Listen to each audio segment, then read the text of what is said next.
Hello friends, welcome to priority education for English literature. My name is Jyoti और आज इस video में हम जॉन मिल्टन की एक sonnet on his 23rd birthday इसको डिस्कस करेंगे। इस पोएम में मिल्टन बोलते हैं कि उनकी एज 23 हो गई है, बट वो अपने कंटेम्प्रेरीज की बराबर मैच्योर नहीं हुए हैं। So without wasting time, let's start the poem. How soon hath time, the subtle thief of youth, stolen on his wings my 23rd year।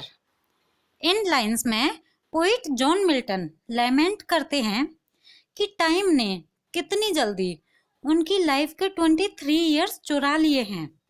यहाँ पर मिल्टन ने टाइम को subtle thief means clever thief, चालाक चोर कहा है, because time ने बिना बताए उनकी लाइफ की यूथ के 23 ईयर्स चुरा लिए हैं। एंड इन लाइन्स में पोइट ने टाइम को बर्ड से कंपेयर किया है और बोला है कि टाइम उनके 23 ईयर्स के साथ उड़ गया है without the poet being aware of it. Okay, my Hastings days fly on with full career. Poet बोलते हैं कि उनके जो यूथ के डेज हैं वो बहुत जल्दी जल्दी बीत रहे हैं, but my late spring no bud or blossom स्वेत। यहाँ स्प्रिंग को एज मेटाफर यूज किया है एंड पोइट बोलते हैं कि पर मेरी लेट स्प्रिंग मीन्स मेरी मैच्योरिटी पर अभी तक एक भी कली या फूल नहीं खिला है। मीन्स उन्होंने कोई ग्रेट वर्क या कोई पर्याप्त कुछ नहीं लिखा है। यहाँ मिल्टन खुद को अपने कंटेम्प्रेरीज से कंपेयर करते हैं कि उनके जो कंटेम्प्रेरीज हैं वो काफ़ी ग्रेट वर्क लिख रहे हैं, बट उन्होंने अभी तक कोई भी ग्रेट वर्क नहीं लिखा है। Perhaps my semblance might deceive the truth. यहाँ पोइट बोलते हैं कि परहैप्स शायद, माई सेम्बलेंस मेरी जो अपीयरेंस है, माइट डिसीव द ट्रूथ वो सच्चाई को धोखा दे दे।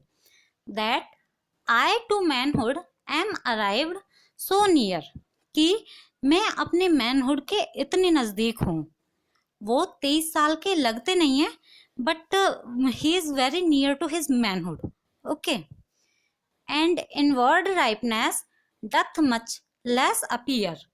और उनकी जो इनवर्ड राइपनेस मीन्स जो मेंटल डेवलपमेंट है वो अकॉर्डिंग टू हिज एज काफ़ी कम है।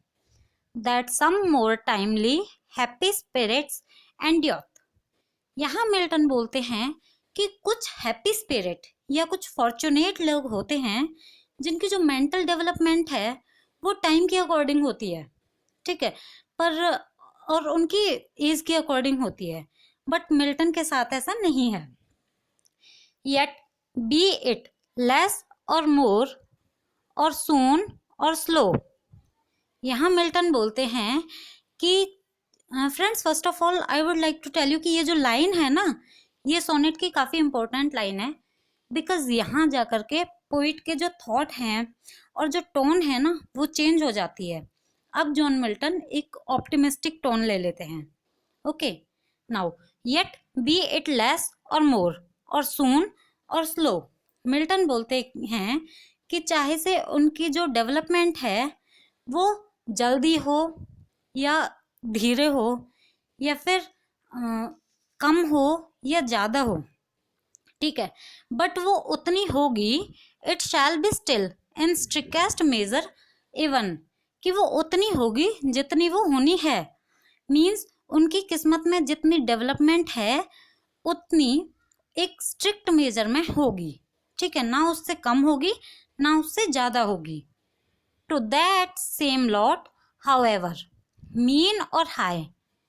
यहाँ पोइट बोलते हैं कि जो मेरी मेंटल डेवलपमेंट है वो उसी तरह कम या ज़्यादा होगी जो टाइम ने और भगवान ने डिसाइड किया है, toward which time leads me and will of the haven, ठीक है, जो टाइम ने और भगवान ने डिसाइड किया है। मीन्स इस वर्ल्ड में मेरी जो डेवलपमेंट है वो according to the will of God और विल ऑफ हेवन होगी। यहाँ मिल्टन खुद को भगवान पर छोड़ देते हैं कि भगवान जैसा भी चाहेगा वैसा ही उनके साथ होगा, ठीक है। All is if I have grace to use it, as ever in my great task master's eye. Milton बोलते हैं कि सब है, ऑल इज सब है, अगर मैं अपने सभी कामों को ग्रेसफुली करूं, मीन्स अनुग्रह के साथ करूं, तो सब कुछ ठीक वैसा ही होगा जैसा गॉड ने बनाया है। यहाँ मिल्टन गॉड को ग्रेट टास्क मास्टर बोलते हैं एंड ये उनके प्यूरिटैनिक कॉन्सेप्ट ऑफ गॉड को रिफ्लेक्ट करता है। मीन्स मिल्टन बोलते हैं कि in the eyes of God कोई भी काम इम्पोर्टेंट और अनइम्पोर्टेंट नहीं होता, बस मैटर करता है कि हम उस काम को कितने अनुग्रह, कितने ग्रेसफुली करते हैं। So friends, this was all about today's video. If you like the video, press the like button, share this video and subscribe this channel. Thank you.